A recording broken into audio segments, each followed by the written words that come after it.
Queridos, vamos abrir a escritura em 2 Tessalonicenses capítulo 2, e vamos ler do versículo 13 ao 17. Antes, porém, permita-me fazer um breve comentário. Eu já falei isso outras vezes aqui, inclusive nesse estudo de Tessalonicenses, quando falávamos sobre a igreja. E assim, o sentimento que eu tenho é que há muito se perdeu o sentido e o sentimento de igreja. Isso por algumas razões muito claras, Talvez a primeira delas seja o fato do tempo profético em que nós vivemos, essa época de Laodiceia, essa época do individualismo, essa época desse mundo líquido que nós vivemos, em que nada se consolida, tudo se esvai, tudo se perde, tudo passa muito rapidamente. Nós estamos envolvidos com tantas coisas e acaba que a igreja, enquanto o seu sentido e o sentimento de igreja, acaba se perdendo também. Uma outra razão também seria o fato de que, em razão da decadência da igreja do Senhor Jesus, e aí eu falo no sentido geral da igreja, sobretudo século XX, e século XXI, século XIX, XX, XXI, nós vivemos aí uma decadência muito grande do abandono do Evangelho, de uma maneira quase que generalizada, e por abandonar o Evangelho, não pode deixar o vazio, Tem que ser preenchido com outra coisa, e é onde entra o falso evangelho, o pseudo-evangelho, esse evangelho narcisista, esse evangelho em que coloca a prioridade humana, a vida humana, a necessidade humana, coloca o homem no centro de tudo, em detrimento a Deus, à sua vontade e ao seu reino. E com isso, muitos perderam definitivamente e assumiram que não querem mais nem o significado, o sentido de igreja, nem o espírito de igreja, nem o ser igreja, mas mesmo aqueles que permanecem como igreja, congregando, nas suas respectivas congregações, lideranças, mesmo esses também perderam, e muito, o sentido de igreja, o sentimento de igreja, a vida da igreja. E por que eu digo isso para os irmãos? Porque quando nós, isso assim eu falo pelo menos de maneira teórica, quando alguém se põe numa congregação, a pergunta que deve ser feita é: por que eu congrego neste lugar? Nós temos que compartilhar de alguns elementos comuns para poder estar no lugar. Precisamos acreditar no ministério, precisamos de compartilhar da fé do ministério. Isso não significa que nós não tenhamos, eventualmente, havendo essa necessidade, um contrassenso daquilo que é ensinado. Eventualmente alguém está no ministério, o ministério ensina alguma coisa fora da Escritura, fora do eixo central, das Escrituras, que é a revelação de Deus na pessoa de Jesus. Logo, as pessoas não devem necessariamente concordar se houver desvio da verdade. Entretanto, mesmo não havendo desvio, a gente parte sempre do pressuposto de um coração puro, uma fé sem hipocrisia, não falando que o homem, enquanto ser humano, os homens não erram, mas falando de uma igreja sadia, uma igreja que se pauta, sobretudo, se pauta no Novo Testamento, sobretudo na revelação de Jesus Cristo. Os irmãos entendem? Então, não raras vezes nós ouvimos os ensinamentos, mas nós não abonamos o ensinamento de maneira efetiva, de maneira a colocar o coração, a vincular o coração na verdade. E nisso há muito prejuízo espiritual, porque eu acredito piamente que uma igreja, quando ela se alicerça na pessoa de Jesus, no nome de Jesus, na palavra de Deus, que é Jesus Cristo, ela existe por uma razão maior do que nós mesmos. A igreja existe por uma razão da nossa alma, do nosso destino eterno. Ou seja, o que nós construímos enquanto igreja é muito maior e está acima de qualquer coisa nossa aqui da terra.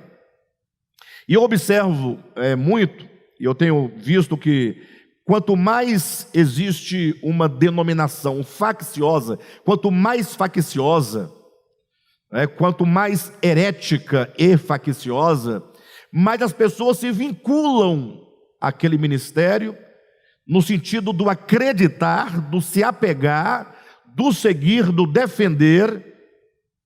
E quanto mais a igreja se purifica de qualquer ensinamento de homens, quanto mais ela se liberta de qualquer tendência teológica, humana, tradicional, e se apoia e se apega à verdade em Jesus, me parece que nós vamos perdendo o vigor do ser igreja. Faça um teste eventualmente, converse com um adventista do sétimo dia, você pode escolher qualquer um deles, mesmo os desviados, aqueles que não vão e não têm nenhum interesse em ir, porque tem outras coisas para ele muito mais importante a fazer, mesmo que ele esteja vivendo uma vida aos olhos da igreja adventista como pecado, mas ele sempre vai estar atrelado ao ensinamento, ligado fortemente a todos, sem exceção, ensinamentos daquela instituição. Você pode verificar os TJs, você pode pegar num conjunto mais geral, de pentecostais, de maneira que, por exemplo, quando um crente ele se muda de estado, lá para onde ele vai, ele procura uma igreja dele onde congregar. E se não houver, lá onde ele chegar, ele vai ser um ponto de referência em que ali vai se começar uma obra. Sim ou não? Quem é crente de muito tempo sabe como as coisas funcionam. E eu falo isso para advertir os irmãos da necessidade que nós, agora eu falo do DEVAP, nós temos de ouvir a palavra e procurar compreender a palavra em todas as situações que ela é ministrada, e a partir daí fazer uma verificação bíblica e então se associar na fé, se associar no coração, se associar na ação, se associar na defesa da fé com todo o ministério. Isso é extremamente importante, porque é isso que dá força para que aquilo que é pregado continue, se propague, tenha sustentação. Quanto mais pessoas hasteando a bandeira do Evangelho, mais ele se mostra, mais ele se evidencia, mais ele alcança outras pessoas.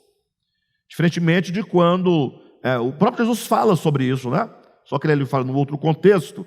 Lá ele diz, referindo-se ao império das trevas, ele referindo-se a Satanás, ele diz que uma casa dividida não subsiste. Ou seja, Jesus está dizendo que a obra de Satanás é uma obra em unidade. Interessante, E olha que a obra de Satanás é a obra de divisão. Jesus fala que no propagar a divisão, eles são eles não são uns contra os outros, eles hasteiam a mesma bandeira. Eu não me refiro à bandeira de igreja, não é a nome de igreja, jamais. Eu estou me referindo à verdade pregada, à verdade ensinada, de modo que aprendemos então o ensinamento, e tendo a ciência de que aquele ensinamento está de acordo com o Evangelho, ou que é um reflexo do Evangelho, nós devemos nos apegar àquilo, sermos um com aquilo, e procedermos de tal modo que embora sejamos poucos, mas são poucos que fazem a diferença, que tem uma manifestação coletiva, né? Então eu advirto os irmãos nesse sentido e peço que os irmãos orem para que o DEVAP, enquanto uma voz que clama no deserto, seja uma voz coletiva em uníssono para a glória de Deus. Tá bom, queridos? Vamos então ler o texto, feita a advertência, capítulo 2 de Tessalonicenses, do 13 ao 17, que diz assim: entretanto, devemos sempre dar graças a Deus por vós, irmãos, amados pelo Senhor, porque Deus vos escolheu desde o princípio para a salvação, pela santificação do Espírito e fé na verdade, para o que também vos chamou mediante o nosso Evangelho, para alcançardes a glória de nosso Senhor Jesus Cristo. Assim, pois, irmãos, permanecei firmes e guardais as tradições que vos foram ensinadas, seja por palavra, seja por epístola nossa. Ora, nosso Senhor Jesus Cristo mesmo e Deus, o nosso Pai, que nos amou e nos deu eterna consolação e boa esperança pela graça, consolem o vosso coração e vos confirmem em toda boa obra e boa palavra.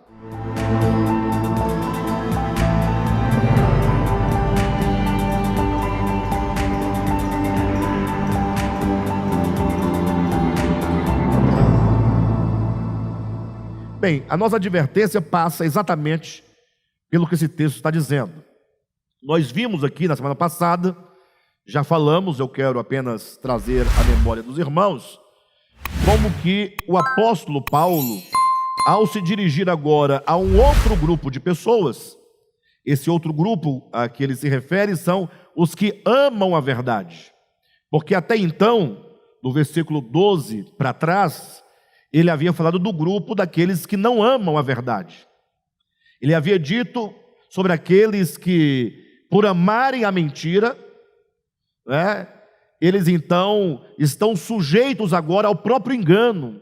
Ou seja, Deus permite que o engano se prospere, se propague, a fim de que aqueles que não amam a verdade, mas amando a mentira, a fim de eles darem crédito à mentira, para que, dando eles o crédito, haja a base, haja o fundamento, a legalidade de que sejam eles então julgados por Deus e consequentemente condenados. Então o primeiro grupo são aqueles que não amam a verdade. O segundo grupo, agora a partir do 13 em diante, os que amam a verdade. E ele coloca no versículo 13, no início, dizendo: entretanto devemos sempre dar graças a Deus por vós, irmãos. Então, lendo a carta aos Tessalonicenses, esse vós a quem ele se refere é a igreja de Tessalônica. É o contexto imediato. São os destinatários imediatos, pais, meus irmãos, dessa carta. Entretanto, ele passa a trazer aqui algumas características que, por serem características que alcançam também todos os crentes em todos os tempos e lugares, inclui, portanto, a todos os que não fazem parte da igreja de Tessalônica.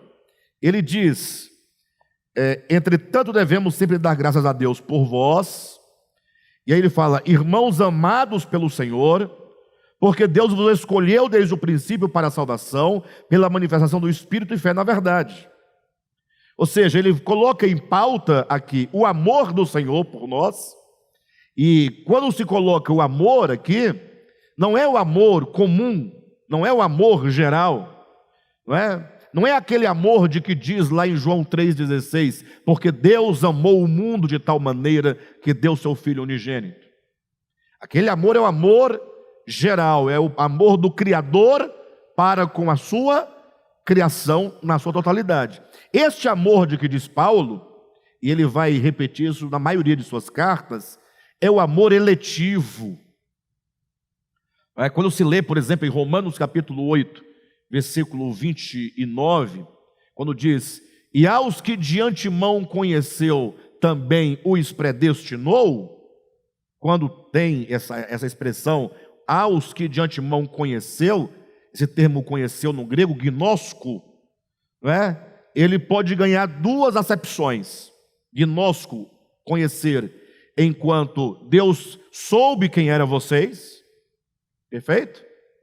Ou um sentido afetivo, conhecer no sentido de que ele nos amou eletivamente. Assim como um homem, ele escolhe para si, dentre todas as mulheres que ele conhece, que lhe são possíveis, ele escolhe aquela a quem ele ama. Ele tem um sentimento por uma moça, esse sentimento não se explica por nenhum motivo material, nem físico, mas o amor, ele simplesmente ama, e porque ele ama, agora ele deseja se unir àquela mulher, em detrimento de todas as outras. Aí pode-se dizer que este homem ama todas as mulheres fraternalmente, mas só ama eletivamente aquela que é a escolhida para ser a sua auxiliadora. Então, o gnóstico, né, lá de Romanos 8, 29, cabe essas duas acepções: que Deus conheceu no sentido de que ele conheceu quem você era, ou no sentido de que ele amou eletivamente. Se você pegar o sentido que ele conheceu quem você era, não faz sentido no texto, porque ele diz: aos que ele conheceu, implica o quê? Existem aqueles a quem ele não conheceu. A quem Deus predestinou? Aqueles que ele conheceu. No sentido de conhecer quem a pessoa é, Deus conheceu a todos. Sim ou não? Existe alguma criatura sobre a terra a quem Deus não conheça, no sentido de saber quem é? Não há. Salmo de número 139. O Senhor conhece a pessoa, o ser, desde a sua concepção. Isso para pegar Salmo 139. Você pegar capítulo 1 de Jeremias, fala que conhecia antes de nascer. Perfeito? Então não há pessoa a quem Deus não conheça. Então esse sentido do gnóstico lá em Romanos 8, 29, de conhecer quem é a pessoa, não cabe lá no texto. Só cabe aqueles a quem Deus amou de um modo especial, para um fim especial. Aqueles a quem o Senhor amou eletivamente. É esse amor marital, no sentido simbólico da coisa. Basta você ler Mateus capítulo 1, versículo 25, quando é dito que José não conheceu Maria, até que nasceu o menino Jesus. Ora, como é que ele não conheceu Maria até que nasceu Jesus? Ele só conhece Maria depois que nasce o menino Jesus. Como é que ele queria deixá-la quando descobriu que ela estava grávida? Então, o conhecer lá, o gnóstico lá, não pode ser de saber quem é. Ele era noivo de Maria. Então, ele sabia quem era Maria. Então, quando diz que José não conheceu Maria até que nasceu o menino Jesus, quer dizer que ele não teve relações sexuais com Maria antes do nascimento de Jesus. Esse é o sentido. Por isso que Paulo, quando vai falar sobre a igreja enquanto noiva de Cristo, em Efésios capítulo 5, ele compara Cristo e a igreja com essa relação marital de um homem com uma mulher, de marido e esposa. Isso porque esse amor marital, esse amor eletivo, esse amor erótico, no sentido pleno da palavra, é o amor mais profundo, no sentido de que ele funde duas pessoas. Vou usar uma expressão melhor, no sentido de que ele amalgama duas pessoas, tornando-as um só. E a grande materialização desse amálgama pleno é o filho, é o fruto daquele relacionamento que concentra num único ser os dois, o pai e a mãe. Então é esse amor eletivo que Paulo está dizendo aqui. Ele fala assim: eu dou graças a Deus a vocês, irmãos, amados do Senhor. É esse amor eletivo. Então ele se dirige aos irmãos com essa característica, a caracterização, os amados do Senhor, o que inclui necessariamente todos os amados do Senhor. Então isso deveria nos impactar. Isso deveria nos despertar para essa grande obra de Deus, que é uma obra especial, que nos inclui. Então ele fala, amados do Senhor, em seguida ele diz, porque Deus vos escolheu. Então está aí a escolha, a eleição do Senhor, a esses amados. Eu dizia aqui no domingo, agora passado, se você imaginar que Deus tem um plano e que Ele nos escolheu para sermos não os exclusivos dEle, mas para sermos enquanto companheira, enquanto auxiliadora do Cristo, enquanto corpo de Cristo, nos escolhe enquanto os primeiros. Por que enquanto os primeiros? Porque Ele tem exatamente a sua noiva enquanto auxiliadora, a sua igreja enquanto corpo de Cristo, para por meio dela, ou juntamente com ela, ou com o auxílio dela, alcançar o mundo. Irmãos, o mundo será alcançado por Jesus. Eu acho estranho como que o cristão, a maioria deles, na verdade, a maioria dos cristãos, eles acreditam piamente, eles acreditam que pelo pecado de um só homem, todos se tornaram pecadores e todos ficaram destituídos da glória de Deus. É assim ou não é que a Bíblia diz lá em Romanos capítulo 5, versículo 12? Eles acreditam nisso. Adão pecou lá, sei lá quem é esse camarada, eu sei que a Bíblia fala sobre ele, o primeiro lá, e aí eu nasci depois de não sei quantos mil anos, e eu nasci como um ramo de Adão, tomando a metáfora de uma árvore. Eu nasci contaminado, eu nasci participante. Todos os cristãos acreditam nisso. Mas quando chega no ponto que Paulo diz em Romanos 5, que assim como por um só homem, todos se tornaram pecadores, quando Cristo traz a redenção para o mundo, não são todos que são participantes. Não é estranho? Para condenar é todo mundo, para salvar é só meia dúzia. Aí perde a lógica da coisa. Eu sei, queridos, em nome de Jesus, que existe aí um certo orgulho de ser crente, uma jactância maligna e perversa, porque o crente, ele só se sustenta ou só se alegra com o ser crente se tiver um perdido do seu lado. Porque ele sempre tem que dizer que ele está salvo. Se não tiver o outro perdido, aí perde a graça. Não tem graça ser rico e todo mundo ser rico. O cara quer ser rico, mas tem que ter muitos pobres. É assim que o ser humano caído pensa. Ele quer estar salvo, mas tem que ter os perdidos. Pastor, a Bíblia fala dos perdidos. Eu sei que fala dos perdidos. Tome cuidado para você não ser um deles. O que eu estou dizendo é que quando o crente pensa na obra de salvação, ele só pensa num aspecto, não é nem aspecto, ele pensa num aspecto secundário dessa obra, que é o aceitar a Jesus no plano histórico do Evangelho. Ele só pensa nesse ponto. Ele não consegue ver a dimensão de toda de eternidade a eternidade, como que Deus, Ele planejou toda a obra de criação, Ele planejou toda a obra de redenção, Ele planejou todas as coisas. Entenda, planejar, a gente usa esses termos bem humanos, que é o homem que planeja. O planejamento está para o tempo, Eu planejo o que eu farei amanhã, isso não cabe para Deus, mas a gente usa esses termos para nós podermos entender claramente que Deus não é aquele que começou uma obra e foi se surpreendendo com os acontecimentos. Não. Deus elegeu. Quando a Bíblia fala de eleição, a primeira eleição clara para nós na Bíblia é a eleição de Abraão. E quando fala de Abraão, fala de semente.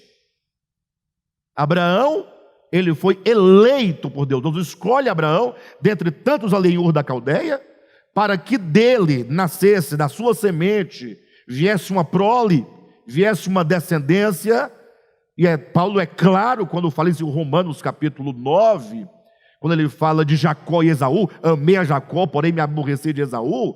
Isso porque é muito claro, você pega Abraão, se tem uma eleição, tem que ter uma linhagem, porque se Abraão tem 2 filhos, Isaque e Ismael, não pode ser os 2 os eleitos e não tem mais eleição. Então, é Abraão e Isaque. A eleição não passa por Ismael, é Abraão e Isaque. De Isaque, nós temos quem? Jacó e Esaú.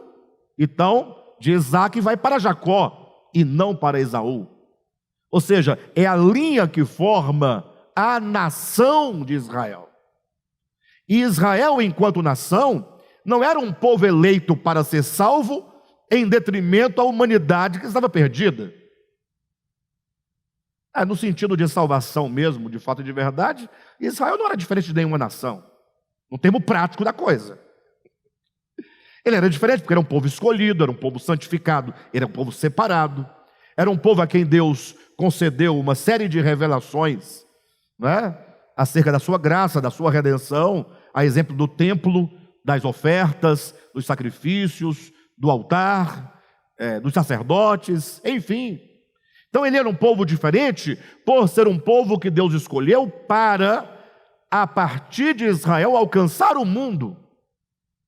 Israel seria, no projeto de Deus, um reino de sacerdotes. Sacerdote é aquele que leva Deus aos homens. Todo Israel, não era projeto de Deus que apenas uma tribo fosse uma tribo de sacerdotes. Isso foi posteriormente, depois de alguns acidentes que ocorreram na história de Israel. Mas a princípio Deus falou: eu farei de vocês um reino de sacerdotes, todos sacerdotes. Para quê? Para levar Deus aos homens. Eles receberiam ali a revelação de Deus para comunicá-la à humanidade.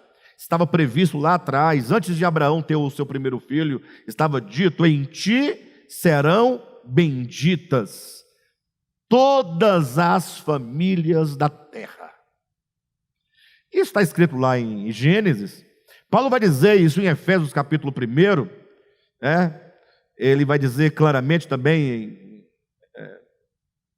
salvo engano, é Colossenses capítulo 1, e também no capítulo 3, que isso, a salvação das nações da terra, consistia no grande mistério que estivera oculto dos séculos e das gerações. E olha o que Paulo diz: e Deus me enviou, eu, Paulo, para trazer a revelação desse mistério. Cristo em vós, vós gentios, aos homens, às nações. E até hoje muitos não compreenderam. E a igreja acaba cometendo o mesmo erro de se entender como uma exclusiva em detrimento de, e se esqueceu que ela é eleita, ela é predestinada para uma missão. Por isso que aqui nesse texto de Tessalonicenses, capítulo 2, versículo 13, quando diz: porque Deus vos escolheu desde o princípio para a salvação, há muitos manuscritos que entendem esse desde o princípio numa tradução que seria mais ou menos assim: Deus vos escolheu como os primeiros frutos, como aqueles que entraria no reino de Deus primeiro que os demais, mas não por uma vantagem de entrar primeiro, mas nos levar para o reino primeiro, para enquanto aqueles que são cidadãos do reino possam cooperar com o Senhor para que outros entrem a esse reino de Deus. Então, nós somos eleitos como os primeiros frutos. Essa ministração da semana passada. E ele diz mais que essa eleição, essa escolha, se dá na base da santificação do Espírito e fé na verdade. Versículo 14: para o que também vos chamou, mediante o nosso Evangelho, para alcançardes a glória de nosso Senhor Jesus Cristo. Então eu quero que do versículo 14 vocês sublinhem, ou separem aí: para o que também vos chamou, mediante o nosso Evangelho. Grave essa expressão, nosso Evangelho. Tá bom? No 15 diz: assim, pois, irmãos, permanecei firmes e guardais as tradições que vos foram ensinadas, quer seja por palavra, seja por epístola nossa. Então, quero que vocês separem também aí: guardai as tradições que vos foram ensinadas, quer por palavra, quer por epístola. Então, no 14, mediante o nosso evangelho. Versículo 15, mediante as tradições que vos foram passadas, né? Guardai as tradições que vos foram ensinadas, seja por palavra, seja por espírito, ou por epístola, né?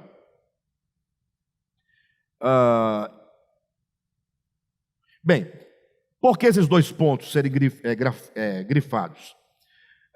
Muito simples, queridos, vejam bem, esse é o ponto que eu comecei a advertir os irmãos no início da reunião. Quando se fala o Evangelho de Jesus Cristo, é algo que está num plano um pouco abstrato. Quando fala o Evangelho é Jesus Cristo, ainda está num plano muito genérico, muito geral. Mas agora o apóstolo Paulo toma para si, e para os demais apóstolos, eles tomam para si a ideia do nosso Evangelho e as nossas tradições. No sentido de que este Evangelho de Jesus Cristo, ele agora passa por um instrumento, ele passa por um ministro, ele passa por um ministério. Ele, portanto, passa por uma interpretação e por um modo de ensinar a verdade geral, que é o Evangelho de Cristo. Ou seja, Paulo é como que ele dissesse: olha, vocês precisam olhar para nós e ter a confiança de que nós somos fiéis mensageiros, fiéis dispenseiros de Cristo Jesus. Eu quero ilustrar isso para os irmãos em outro texto da Escritura. Marque aí, não desmarque Tessalonicenses não, e vamos para 2 Coríntios capítulo 3.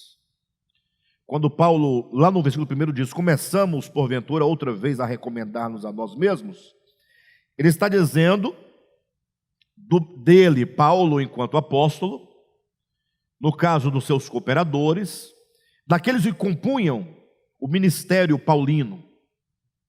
Paulo era o apóstolo dos gentios. Paulo fora chamado com uma missão. E Paulo tinha ali consigo cooperadores, né, que o ajudavam nessa missão de transmissão do Evangelho, de ministração do Evangelho naquela perspectiva, naquela ótica da revelação que ele tivera acerca do Evangelho. Vocês concordam que os apóstolos, todos os demais, também tinham um ministério? E que o Evangelho é um só, mas ao passar pela visão de Paulo é de um modo, e ao passar pela visão de Pedro é de outro modo? Não são dois evangelhos, mas tem um mais amplo que o outro, tem um mais claro que o outro, tem um mais universal que o outro, tem um mais abrangente que o outro, né? Tem um mais impactante que o outro, e isso a depender do vaso que recebe a revelação. Lembram vocês lá de Mateus 25, a parábola dos talentos? Que Deus deu a um 5 talentos, né? A outro ele deu 2 talentos, e a outro ele deu 1 talento. E aí Jesus justifica: por que essa divisão? Por que 5? Por que 2? Por que 1? Aí Jesus justifica na parábola dizendo: deu a cada um conforme a sua capacidade. Se você entender capacidade enquanto medida, você imagina um vaso que comporta 5 litros d'água, um outro vaso que só cabe 2 litros de água, e um outro vaso que só cabe 1 litro de água. São vasos, e todos os 3 estão plenos, estão cheios, mas naquele que cabe 5 litros, ele tem mais. É a mesma essência de água nos 3 vasos. Paulo é este vaso de 5 talentos. Paulo é este homem que teve uma clareza do Evangelho como nenhum outro antes dele teve. Então ele diz aqui no capítulo 3, começamos porventura outra vez a recomendar-nos, ele está falando dele e dos seus cooperadores, do seu ministério. Daí ele vai desenvolver aqui no capítulo 3, que esse ministério que ele possui, que ele foi entregue, que é o ministério do Espírito, que não é o ministério da letra, Ele foi chamado para fazer a devida cisão, separação e distinção da antiga para a nova aliança. E cuidado, quando Paulo aqui em 2 Coríntios capítulo 3 fala sobre a antiga e nova aliança, ele não está falando o que você pensa que ele está falando. Porque você pensa que ele está falando de Antigo e Novo Testamento, enquanto livros da Bíblia. Você pensa em Novo Testamento como os 27 livros, e você pensa no Antigo Testamento como os 39. E quando se fala de testamento e de aliança, já havia a aliança e já havia o testamento antes de haver livro escrito. Testamento é o pacto que Deus realiza com o homem. No caso do Novo Testamento, a aliança nova, ou o Novo Testamento, ele é efetuado na cruz. Lá não tem livro, lá não tem caneta, lá não tem papel.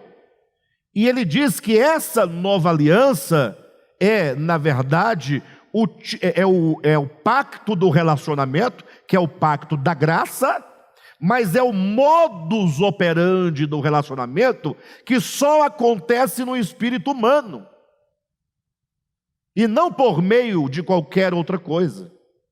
Então ele faz a defesa dessa nova aliança, como que dizendo, a nova aliança não é da letra, não é um tipo de relacionamento que você estabelece com Deus, no sentido de você obedecer a mandamentos que foram escritos em tábuas de pedra, mas é a nova aliança do Espírito, da justiça, que opera dentro do coração do homem. E ele vai então fazendo defesa e explicação desse ministério. Ele compara, a partir do 12 em diante, o seu ministério com o ministério de Moisés. Mas no capítulo 4, é o ponto que eu queria que os irmãos lessem comigo, ele diz assim, olha, pelo que, tendo este ministério, segundo a misericórdia que nos foi feita, não desfalecemos. Ele está dizendo, nós não desfalecemos. Aqui ele não está dizendo para que os irmãos não desfaleçam, que é muitos ao ler esse texto falam assim, irmãos, não vamos desfalecer, olha o ministério de Deus. Não, Paulo está dizendo, nós não desfalecemos em razão desse ministério que nos foi dado. Ou seja, esse ministério é tão grande, é tão poderoso, é tão maravilhoso, que não há nada nessa vida que nos faça desfalecer. A força do apóstolo Paulo estava exatamente no poder desse ministério que é interior, que é no espírito, que é no coração. A força do ministério é que o sustentava. E ele vai dizendo, veja, pelo que tendo este ministério, segundo a misericórdia que nos foi feita, não desfalecemos. Ele não está pedindo que os irmãos não desfaleçam, ele está dizendo, nós não desfalecemos. É uma assertiva, é uma afirmação, ele está dizendo, olha, nós não desfalecemos. A forma, né? Por causa do modo verbal é que define. Versículo 2, pelo contrário, ao invés de desfalecer, ele diz o quê? Rejeitamos as coisas que por vergonhosas se ocultam, não andando com astúcia, nem adulterando a palavra de Deus, antes nos recomendamos a consciência de todo homem na presença de Deus pela manifestação da verdade. Mas se o nosso evangelho ainda está encoberto, é para os que se perdem que está encoberto. Então ele volta a usar a expressão, se o nosso evangelho. Então quando ele diz, nós nos recomendamos a consciência de todo homem, significa que ele está dizendo, nós diante da igreja, que é ministrada pelo ministério que Deus nos deu, nós nos recomendamos no sentido de que, não sendo nós aqueles que ocultam as coisas das trevas, nós precisamos, portanto, da vossa resposta. Nos recomendamos, quer dizer, precisamos da vossa confiança. Se não houver essa relação de confiança, ministério e membros do ministério, não há a produção do fruto necessário. Ou seja, nós precisamos nos despir de toda toda arma, ou de toda armadura, ou de qualquer coisa que ainda nos torna pessoas distantes. Então veja, voltemos agora para Tessalonicenses capítulo 3, ou capítulo 2, quando ele diz, versículo 15, assim pois irmãos, ou versículo 14, né? Para o que também Deus vos chamou mediante o nosso evangelho, ou seja, vocês foram chamados mediante a pregação que vos foi feita, ou seja, o estado de vocês, existe o chamamento de Deus, é Deus que chama, é Deus que realiza, porém, como Ele o faz? De que maneira Deus chama você? Será que Deus manda um anjo à sua casa? Num dado momento, bate à sua porta, toca a campainha, se identifica e fala assim, olha, eu estou aqui porque Deus está chamando você? Ou será que Ele faz como Ele fez com Paulo, no caso Saulo de Tarso? Jesus vai pessoalmente chamá-lo? Ninguém podia dizer para Saulo, por exemplo, que Paulo tinha sido chamado mediante o seu evangelho, ou o nosso evangelho. Ninguém poderia dizer isso. Pedro não poderia dizer, Saulo ou Paulo, você foi chamado mediante o meu evangelho. Não podia. A não ser que Pedro tivesse ido a Saulo, pregado o evangelho, e Saulo ter se convertido por meio da pregação de Pedro, aí Deus teria chamado ele por meio do evangelho que Pedro pregou. Quem está entendendo? Então, quando está dizendo que Deus vos chamou mediante o nosso evangelho, e nós temos que lembrar que nós, na nossa vida cristã, temos vários chamamentos, que não são vários, é o desdobramento de um único chamamento. Mas é você olhar para a sua experiência. Em algum momento você foi chamado uma primeira vez. Eu falo isso, amados, não é nenhuma criação da nossa cabeça. Deixa eu só justificar, porque algumas pessoas ouvem, né? E às vezes, como eu não cito todos os fundamentos do que eu estou dizendo, estou falando assim, mas de onde é que ele tira essa ideia que são muitos chamamentos, que não são muitos, são desdobramento de um só? Sua pergunta, né? Bem, eu vou abrir o parênteses para poder trazer a fundamentação para que ninguém fique aí perdido. O nosso parâmetro de chamamento, pela graça, é Abraão. Abraão é o pai dos que creem. Abraão é um modelo. Por isso que é chamado o pai de todos os que creem. Então nós temos que recorrer a ele para entender o nosso próprio chamamento. Deus chamou Abraão, o chamamento de Abraão é um só. Não tem dois chamamentos para duas coisas. Porém, Deus o chamou paulatinamente. E pelo menos duas vezes nós vemos o chamamento de Abraão. Deus chama Abraão quando ele estava na Mesopotâmia. E Deus chama Abraão quando ele estava em Harã.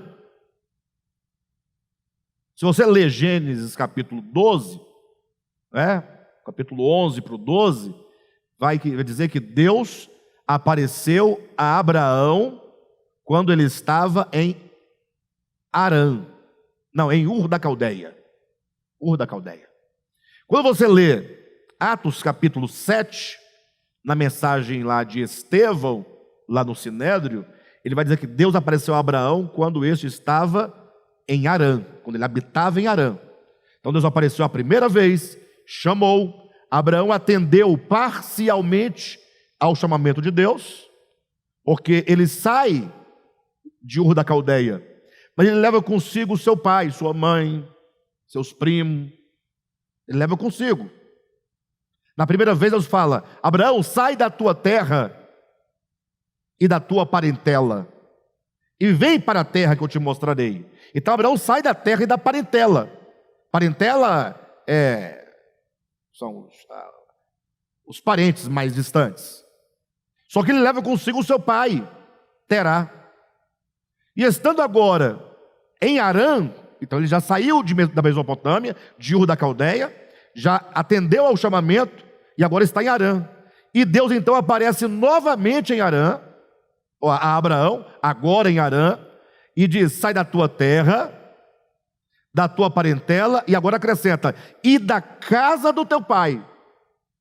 Veja como que o chamamento vai se mostrando, vai se revelando, vai se desdobrando. Então, está justificado porque eu disse que o único chamamento ele se desdobra em vários chamamentos. Voltemos para a nossa experiência. Uma vez você ouviu Deus te chamar. Alguém pregou o evangelho para você. Entretanto, você não tinha clareza total desse chamamento. Mas você atendeu. Você saiu de Ur da Caldeia e foi para Harã. E você era crente, estava lá vivendo com todas as suas forças, energias, tal. E de repente, então, Deus falou assim: agora eu preciso chamá-lo de onde ele está para dar um passo adiante, para avançar na compreensão do chamamento, da revelação, da razão de ser chamado. Então, nesse sentido, esse ministério DEVAP, nós, enquanto ministério, nós somos fruto da pregação do evangelho que passa pela visão ministerial. Sim ou não? Nós somos frutos. Paulo está dizendo que vocês foram chamados mediante o nosso evangelho. Em seguida, no versículo 15, ele diz: assim, pois, irmãos, assim, pois, no sentido de que vocês são amados do Senhor, vocês são os eleitos primeiros frutos, e vocês foram chamados mediante o nosso evangelho para serem participantes da glória de Cristo. Ele diz, deste modo, diante disso, primeiro ele chama a atenção para aquilo o porquê que Deus nos chamou. Ora, ele nos amou, ora, ele nos chamou, porque há um propósito a ser cumprido, e agora ele diz, por este motivo. E aí ele toca no ponto fundamental e essencial da nossa experiência enquanto ministério. Ele diz, assim, pois, irmãos, permanecei firmes. Queridos, permita-me dizer algo a vocês. Eu acho que este é o ponto mais sensível que se tem hoje em dia, sobretudo no DEVAP, é o permanecer firme. Porque o que nós temos visto, essa é uma angústia que nós temos. Porque o que nós temos visto na nossa história ministerial? Nós temos visto pessoas virem, ouvirem, entrarem no processo de assimilação, se empolgarem, e quando menos espera, a pessoa abandona. Eu não me refiro a abandonar a fé, eu não me refiro a se desviar, como alguns dizem, eu me refiro a abandonar o ministério, porque só justificaria, e o que seria mais do que justo e sadio, saudável, alguém fazer uma migração no sentido de avançar para alguma coisa melhor. Até eu avançarei. Assim que algo melhor, mais claro, mais límpido, mais puro nos aparecer, eu sou o primeiro a avançar. E quem quiser vir comigo, vem. Não tem o que fazer.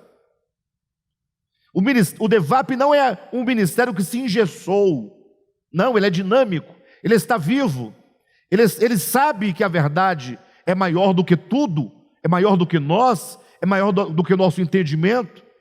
O ministério DEVAP sabe que nós nunca vamos abarcar a verdade como quem pega um objeto e o detém para si. Nunca. Porque a verdade é o próprio Deus. Deus é inesgotável. Teremos toda a eternidade para provar a verdade, experimentar a verdade, e nunca poderemos abarcá-la plenamente. O que nós vemos na nossa experiência é que esse tal do permanecer firme, e é estranho porque às vezes, tudo bem, você tem um irmão que veio, ficou ali, tal, mas há pessoas que às vezes alcançam um lugar de destaque, que pregam, que se envolvem, que se comunicam, e de repente, simplesmente, não permanece firme.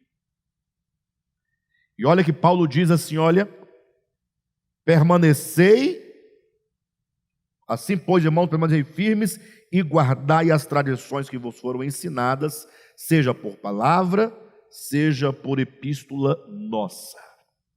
Então, Paulo aqui, eu estou chamando a atenção dos irmãos, não sei se vocês estão entendendo as colocações, mas eu estou me firmando, ele diz, as tradições que vocês receberam de nós, vocês foram chamados pelo nosso evangelho.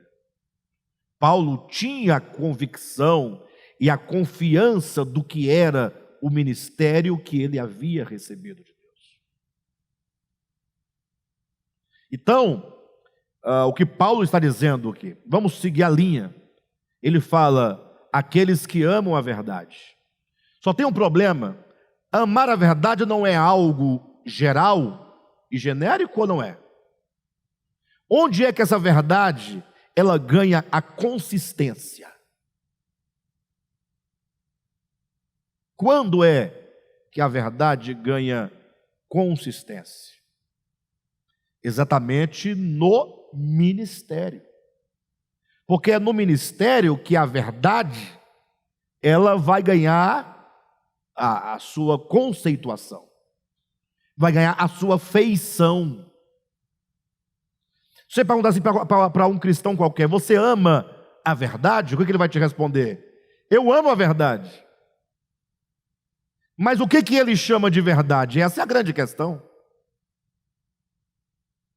Recentemente, uma pessoa me questionando, nós estávamos conversando, na verdade, não era nenhum questionamento, era uma conversa bem amigável.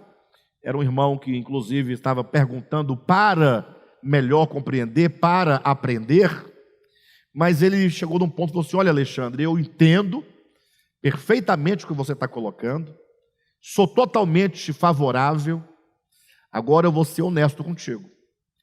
Ensinar isso que você está colocando para as pessoas que não são do DEVAP, não é fácil. Qual que era o ensinamento que ele estava dizendo? Era o chamado juízo passivo de Deus. Aí eu falei assim, mas isso é fácil de solucionar. Porque o DEVAP prega o juízo passivo.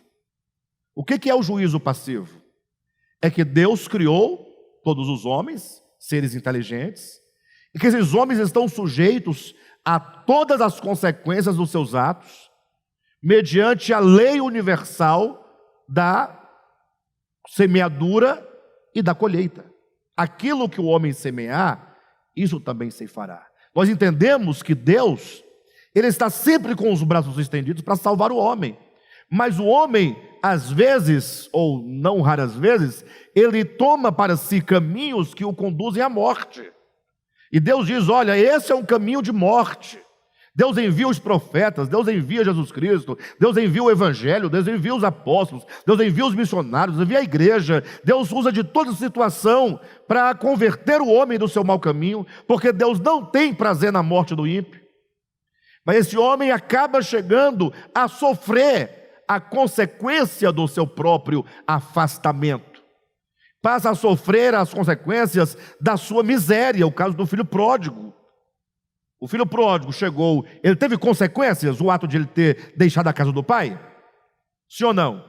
Foi humilhado, passou frio, fome, vergonha, nudez, enfermidades, desprezo.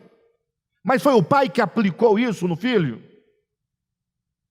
Foi o pai que ficou raivoso, furioso e disse, olha, então por que você não me quer? Então eu jogo uma praga em você. Não, é a consequência. Isso é juízo passivo. É Jesus chegar sobre a cidade de Jerusalém e quando vê-la do alto, diz que Jesus, ao ver a cidade, chorou. E ao chorar ele diz, quantas vezes eu quis acolher vocês, como uma galinha faz com os pintinhos, mas vocês não quiseram. Em verdade vos digo que desde agora, ou melhor, essa casa ficará deserta. Ele estava prevendo a destruição de Jerusalém no ano 70. Mas por que ele estava chorando, então? Porque ele era esquizofrênico? Bipolar? Qual era o problema de Jesus? Ele estava chorando pela impossibilidade de não poder impedir que eles escolhessem o fruto da sua decisão de rejeitar a Cristo. Da minha parte, Jesus, eu quis acolher vocês debaixo das asas. Proteção, ó. Vocês não quiseram. E agora qual é o resultado disso? Por que eu falei que porque Jesus chorava? Ora, ele chorava exatamente por ele sentir a dor do sofrimento que viria sobre Jerusalém. É isso que nós chamamos de juízo passivo. Então, nesse sentido, eu conversando com o irmão, nós vamos o que é o amor à verdade, tá? Não percam isso. A verdade, ela é geral. Ela ganha consistência e ganha face no ministério. Quando o ministério começa a descrever, a desenhar essa verdade nos contornos que a nossa mente humana possa compreender cada faceta da verdade. Então, diz assim, as pessoas que não concordam, e são muitos, são todos, quase todos, não concordam conosco. Eu perguntei, em que eles não concordam? Vamos lá. Nós cremos no juízo passivo. Todo o restante crê no juízo ativo. Então, aqui no juízo passivo, tem juízo? Aqui no juízo ativo, tem juízo? Então, o problema não é o juízo. Porque nós não estamos dizendo que não há juízo. Não. Nós estamos dizendo que há juízo. Então, se o modo como nós falamos tem juízo, no modo que eles falam também tem juízo. Juízo aqui, juízo lá, ninguém escapa do juízo. Então, o problema deles para conosco, não é o juízo, porque nós não negamos o juízo. Perfeito? Aqui, no juízo passivo, os homens que tomam os caminhos de morte sofrerão a penalidade ou não? E aqui no juízo ativo, sofrerão a penalidade? Sofrerão. Então o problema não está na penalidade.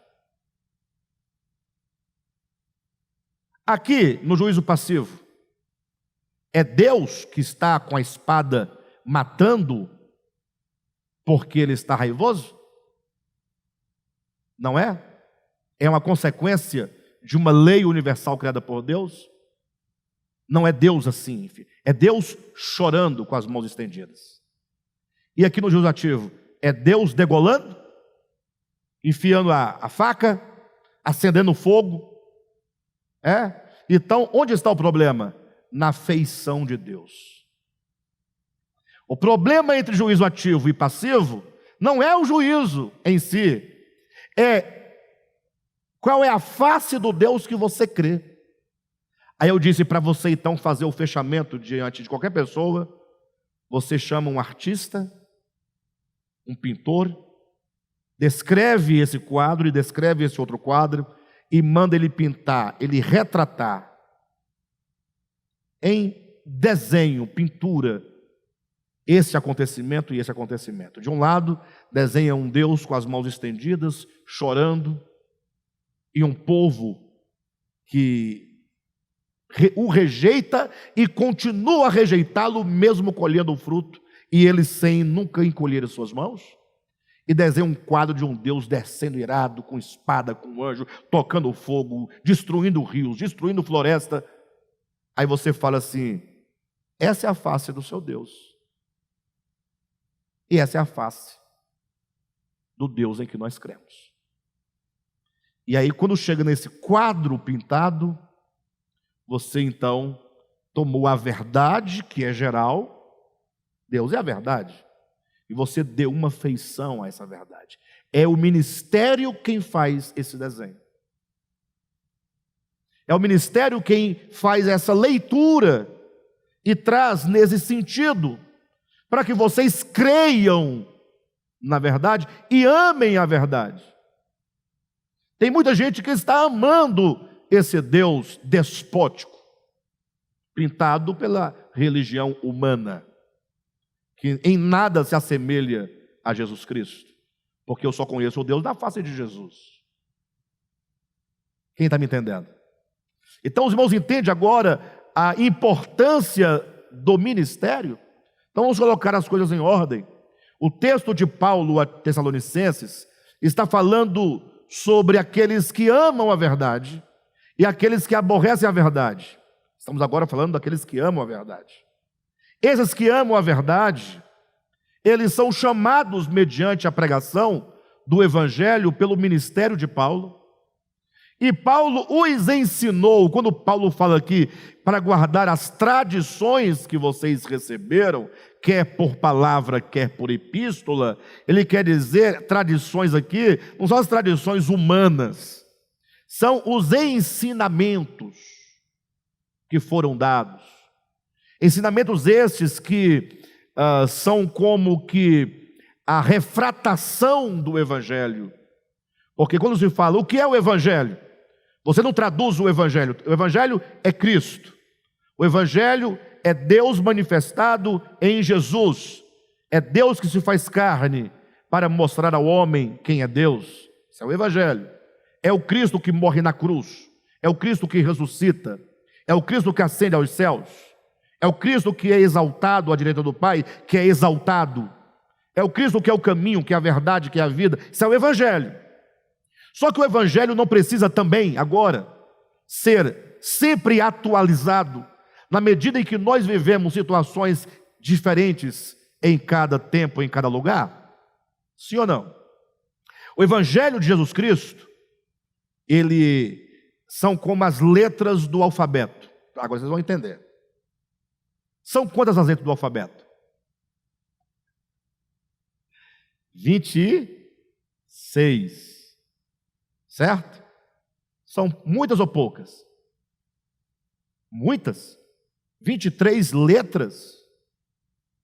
Quando você pega um livro, uma Bíblia, olha um tanto de palavras, de frases. Ou seja, com 26 letras você forma quantas palavras, quantas frases, quantos discursos, quantos livros? Infinitamente. Então as letras são poucas. Já tem um.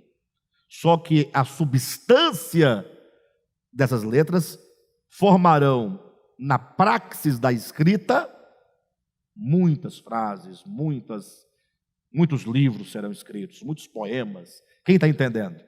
O Evangelho é como as letras do alfabeto. Essa é a essência de verdade, que vai ganhando dimensão e proporção na medida da experiência humana no seu tempo. Por exemplo, hoje nós estamos vivendo um momento de polarização no Brasil, sim ou não? O Evangelho não tem que ser aplicado aqui? Ou não tem nada a ver? Então, essa aplicação aqui é a refratação, é a luz do Evangelho, que é o Evangelho enquanto a luz veio, bateu e tomou a direção da circunstância na qual nós estamos. Então, todos os ensinamentos que Paulo passava para os irmãos é o que ele chama de as tradições.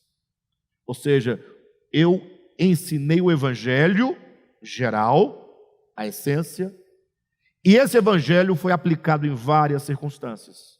Como vocês devem proceder neste momento, naquele outro momento, naquela circunstância. Quando isso acontecer um problema entre dois irmãos, como vocês vão resolver essa questão? Então são as tradições, são os ensinamentos. Um exemplo prático, 1 Coríntios capítulo 6. Paulo fala sobre um problema entre dois irmãos na igreja. Eu acho que um irmão devia algum dinheiro, alguma coisa nesse sentido, para um outro irmão. E eles estavam numa disputa dentro da igreja, estavam ali numa demanda, paga, não paga, paga, não paga, paga juro, não paga juro, como é que vai ser? Esses irmãos resolveram ir perante o juiz, levar o irmão na justiça para resolver o problema. Paulo falou, olha, não estou entendendo. Então Paulo agora vai tratar de um ponto específico, um fato concreto, mas ele vai tratar com o quê? Com o Evangelho. Ele tem que pegar o Evangelho agora e atualizá-lo naquela circunstância. E aquela circunstância e aquela aplicação do Evangelho naquela dada situação concreta se torna a jurisprudência, se torna agora o ensino, a tradição que se aplica sempre que houver a mesma situação, ou situação análoga. Quem está entendendo? Então Paulo vai dizer, ora, irmãos, nós, igreja, vamos julgar os anjos e vamos julgar o mundo. Se a nós compete julgar os anjos e o mundo, como é que nós vamos perante um juiz ímpio para ele resolver as nossas causas? Não somos nós capazes de, por meio do evangelho, nos resolver aqui? Em outras palavras, Paulo está dizendo, o cristão, ele tem que entender, poxa, para que ele foi chamado? Ele tem que saber que ele tem o evangelho e que o evangelho é o meio com o qual tudo ele resolve na sua vida. Não existe esse negócio de, não, evangelho é quando eu vou para a igreja, evangelho é quando isso... Agora, nesse aspecto aqui da minha vida, isso é outra coisa. Não existe isso. Aí você... né? O evangelho deve ser aplicado em todas as circunstâncias. Todas. Em qualquer lugar, em qualquer ambiente, em qualquer situação, sem fazer a distinção. Porque eventualmente o crente fala, não, a igreja é maravilhosa, o culto foi abençoado, mensagem poderosa, tudo é 100%. A igreja é maravilha de Deus. Aí saiu do ambiente da conjuntura de igreja, e aí ele vai para uma outra situação que não tem nada a ver com igreja, seja de trabalho, seja de negócio, seja o que for, e lá ele vai usar outros instrumentos para conduzir a sua vida humana. Hã? Já?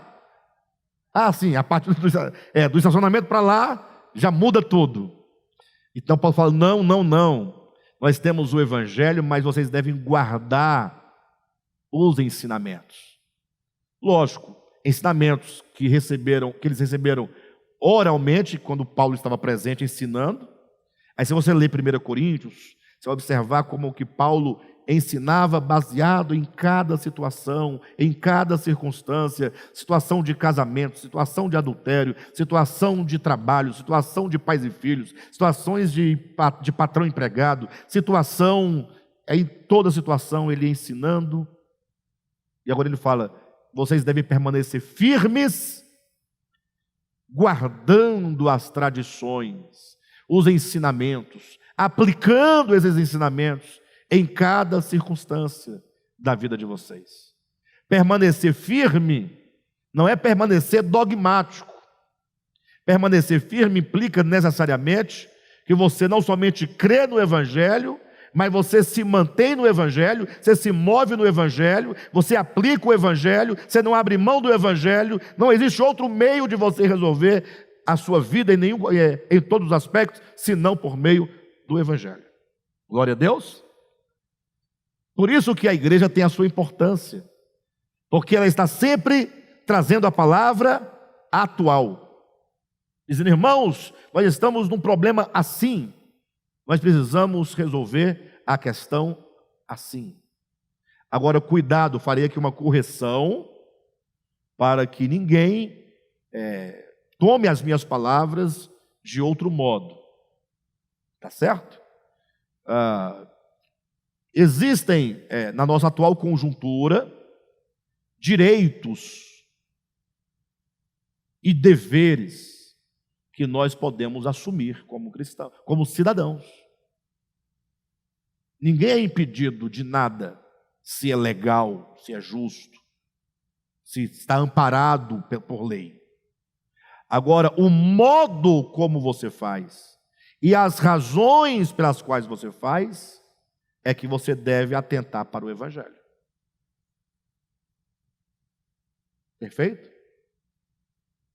E, sobretudo, talvez a melhor coisa que podemos aprender de todo esse processo que estamos vivendo é um elemento básico. Não julgueis para que não sejais julgados.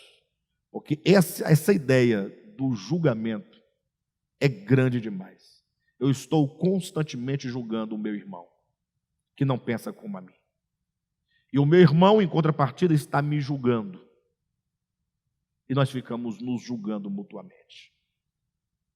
De todo modo, Paulo aqui então, dos versículos 13 ao 17, ele conclui no versículo 17 dizendo: consolem o vosso coração e vos confirmem em toda boa obra e boa palavra. Ou seja, que isso que nós temos transmitido, esse evangelho, este ministério, os ensinamentos, eles possam ser confirmados na vida de vocês, ou vocês podem ser confirmados na fé, na medida em que o ensinamento, em que o evangelho, que essas tradições, elas se concretizam em palavras e em obras. Ou seja, qual é o convite aqui? Que ao sairmos daqui, que nós tomemos as palavras do evangelho, a verdade que temos aprendido, e que essa verdade se materialize. Ela deixa de ser, sai da abstração da mente, ou saia, do mero discurso para a prática diária. E eu sei claramente que não é fácil colocar toda a palavra na prática, toda ela de uma só vez. Eu sei disso. Eu sei que nós teremos dificuldade ao decidirmos que assim faremos. Isso porque nós só podemos realizar as coisas na medida daquilo que nós somos. Ficou difícil de entender? Nada podemos fazer além daquilo que nós somos. Nós somos consciência. E a nossa consciência não é toda crística no momento. Está sendo formada, está sendo ganha. Cristo está sendo gerado em nós. É um processo. Então, se você é uma criança de 2 anos de idade, não adianta você, uma criança de 10 anos de idade, não adianta você querer realizar os atos de um homem de 30, que você não vai conseguir. Mas faça aquilo que você já pode realizar com 10 anos, ansiando o crescimento para 12, para 14, para 20, para 30. Ou seja, que você esteja em pleno desenvolvimento e buscando esse desenvolvimento normal. E aí daqui a pouco, com 30 anos, você fará as coisas de um homem maduro. Mas se você aos 10 anos já pode realizar aquilo que é possível nos 10 anos e você realiza, você está dentro daquilo que Jesus disse: amarás ao Senhor teu Deus de todo o teu coração, com todas as tuas forças, com todo o teu entendimento. Ou seja, a entrega, ela é absoluta e total, na medida daquilo que cada um já alcançou. Amém, queridos? Então, que essa palavra sirva aí de não somente uma advertência, mas um convite. Vamos tomar as palavras que nós temos recebido ministerialmente e vamos colocá-las na prática da ação e também por palavras. Tá bom, queridos?